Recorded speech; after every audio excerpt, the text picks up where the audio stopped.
22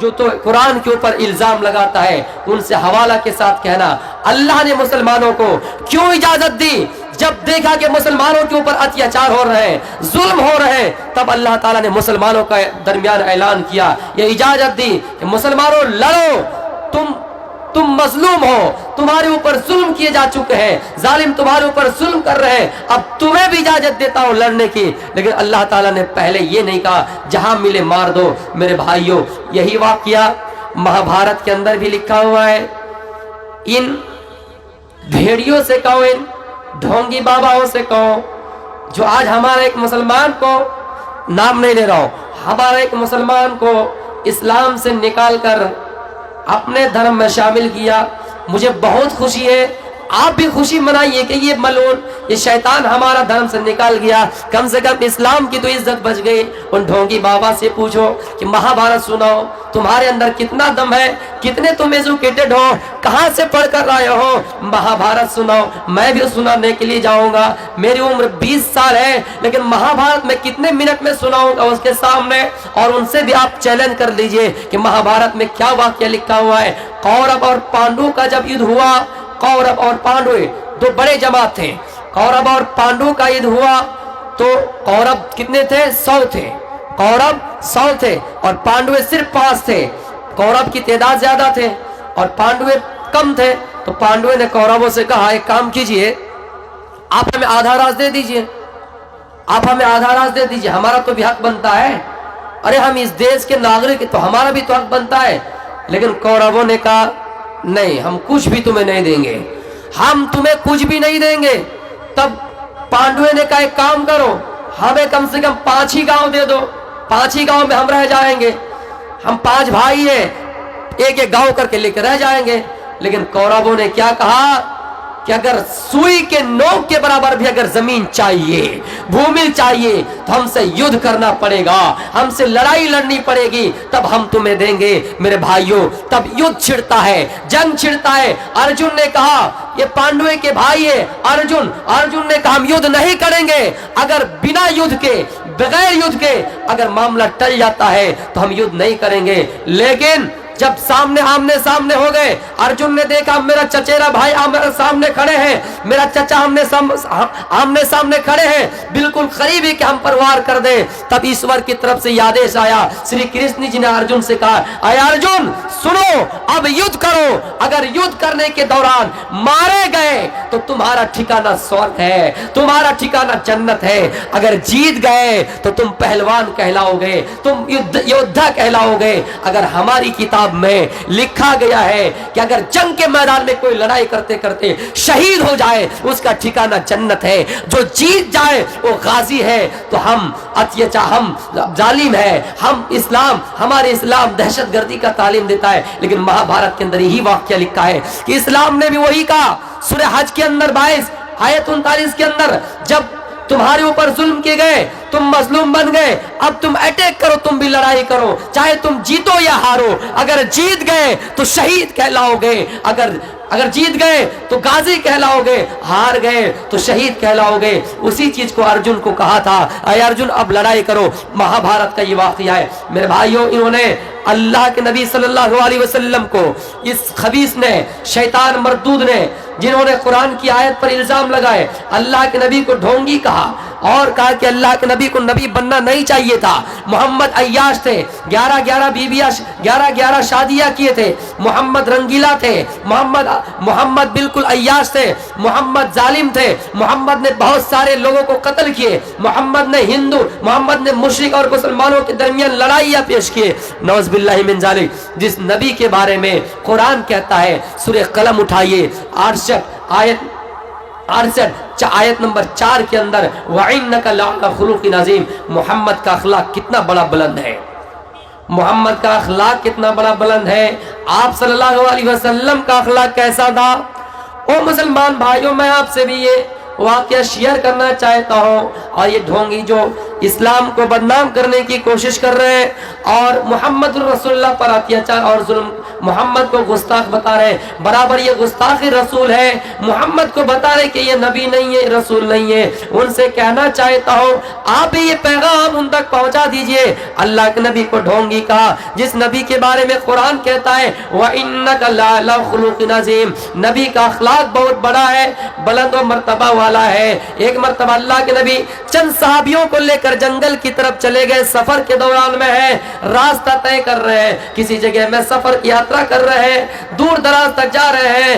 اللہ کے نبی نے راستے میں روکا صحابیوں کو اور صحابیوں سے کہا میرے صحابیوں ایک کام کرو، یہاں جنگل ہے اور اسی جنگل میں ہم تھوڑی دیر آرام کر لیتے ہیں، اور آرام کرنے کے بعد ہم یہاں کھانا بنائیں گے، پکنک بنائیں گے اور ہم یہاں بھوج کریں گے، رک جاؤ۔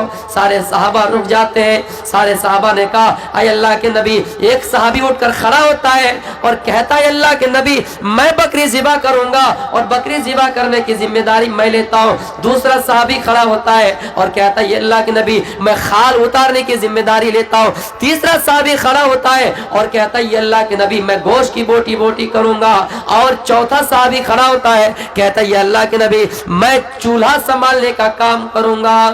ایک کام باقی رہ گیا، نبی سفر میں ہے، صحابہ کے ساتھ ہے، ایک کام کیا باقی ہے؟ لکڑی لانے کا۔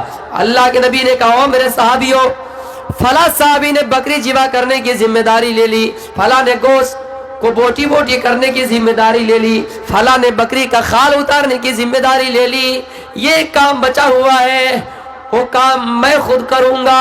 سارے صحابہ چوک گئے، سب کام کی ذمہ داری تو ہم لوگ لے ہی لی، اللہ کے نبی آپ کیا لیں گے؟ اللہ کے نبی نے کہا اے میرے صحابیوں فلاں نے گوشت کی ذمہ داری لی، فلاں نے لکڑیاں، فلاں نے گوشت کھال اتارنے کی ذمہ داری لی، لیکن لکڑی لانے کا کام میں خود کروں گا۔